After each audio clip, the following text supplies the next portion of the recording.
Hello dear students, इस video में हम बेटा चैप्टर रियल नंबर्स का क्वेश्चन नंबर एक्सरसाइज 1.1 का क्वेश्चन नंबर 1 देखने वाले हैं। क्वेश्चन हमसे कह रहा है use Euclid's division lemma division algorithm to find the HCF of. मतलब हमें यूक्लिड के तरीके से इन दो नंबर्स का एचसीएफ निकालना है। वो दो नंबर्स हमारे पास है, एक है 135 और दूसरा है 225। ठीक है, तो सबसे पहले बेटा अब इसमें करोगे क्या, इन दोनों में सबसे बड़ा नंबर है 225 और 135 छोटा है, तो आप क्या करोगे, आप यहाँ साइड में 225 को 135 से डिवाइड करो। हमें पता है कि अगर हम 135 इंटू 2 कर दे वो ज़्यादा हो जाएगा, इसलिए 135 इंटू 1 करना पड़ेगा। 135 1 सा 135, 5 में से 5 तो 0, यहाँ ये देगा इसको एक कैरी, 12 में से 3 तो 9, तो रिमाइंडर 0 नहीं आया। तो आपको तब तक डिवाइड करते रहना जब तक रिमाइंडर 0 नहीं आएगा।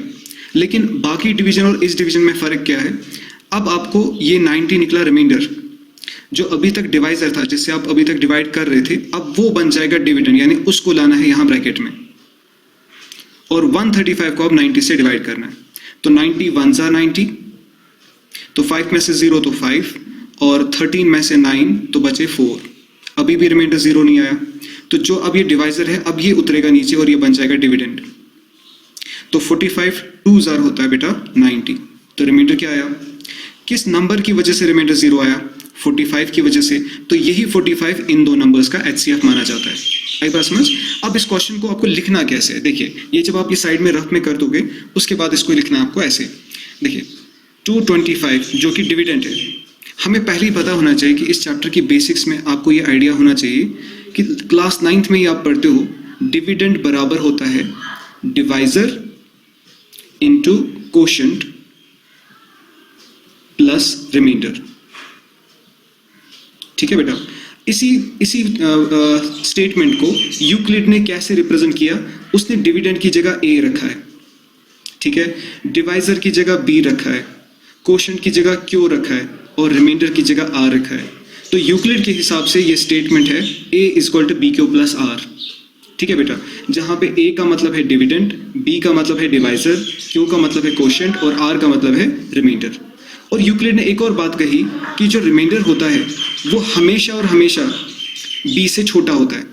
बी क्या आपका डिवाइजर, तो रिमाइंडर हमेशा बी से छोटा होता है, लेकिन रिमाइंडर ग्रेटर और इक्वल टू हो सकता है 0 के। तो आपको ये चीज़ याद रखनी है। अगर जो स्टेटमेंट मैंने यहाँ लिखी इसको मैं यहाँ पे रिटन फॉर्म में लिखता हूँ, where remainder can be greater और equal to 0 but remainder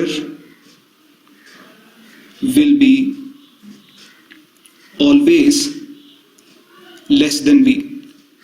reminder हमेशा b से छोटा होगा, ये आपको याद रखना है। और b क्या है आपका डिवाइजर। समझे बेटा बात, ये है यूक्लिड की division lemma, a equal to B Q plus R, जहां पे रिमाइंडर हमेशा b से छोटा होगा और रिमाइंडर कैन बी ग्रेटर और इक्वल टू 0। ठीक है, रिमाइंडर 0 भी हो सकता है और 0 से बड़ा भी हो सकता है, लेकिन वो 20 से हमेशा छोटा होगा। आई समझ बात। चलिए अब ये जो क्वेश्चन हमने क्वेश्चन नंबर 1 किया, इसको जिस तरह से हमने सॉल्व किया, अब इसी को लिखना कैसे आपको देखिए। जैसा मैंने आपसे कहा डिविडेंड बराबर होता है divisor into quotient plus remainder. तो पहले केस में आपका डिविडेंड ये है और डिवाइजर आपका ये है, कोशेंट आपका ये है और रिमाइंडर आपका ये है।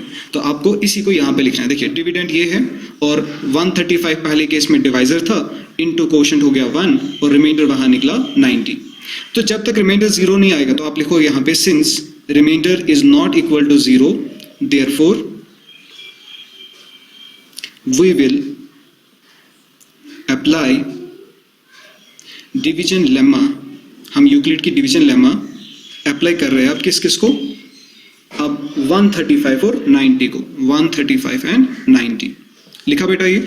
उसके बाद अब देखिए सेकंड केस में आपका डिविडेंड क्या बन गया 135, डिवाइजर क्या है 90, कोशेंट क्या है 1 और उस वक्त रिमाइंडर आपका 45 है। तो इसको यहाँ पे लिखेंगे 135 आपका डिविडेंड है, डिवाइजर आपका 90 है, कोशेंट आपका 1 है और इस बार रिमाइंडर आपका 45 है। ठीक है, फिर से यही line repeat, since remainder is not equal to 0 therefore, क्योंकि इस बार भी रिमाइंडर 0 नहीं है, therefore we will apply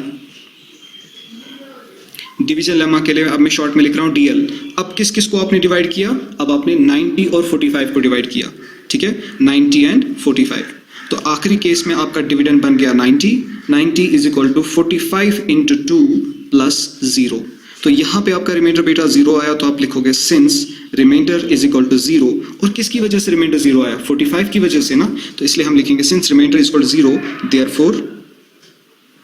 therefore 45 is the HCF of, किसका HCF है 45? इन दो नंबर्स का, 135 का और 225। So therefore since remainder is equal to 0, therefore 45 is the HCF of 135 and 225। ठीक है बेटा, तो इस तरह से ये आपके क्वेश्चन का आप स्क्रीनशॉट भी ले सकते हो यहाँ से, ठीक है। सो इसमें आप क्वेश्चन पूरा देख सकते हो कि मैंने क्या किया, ठीक है।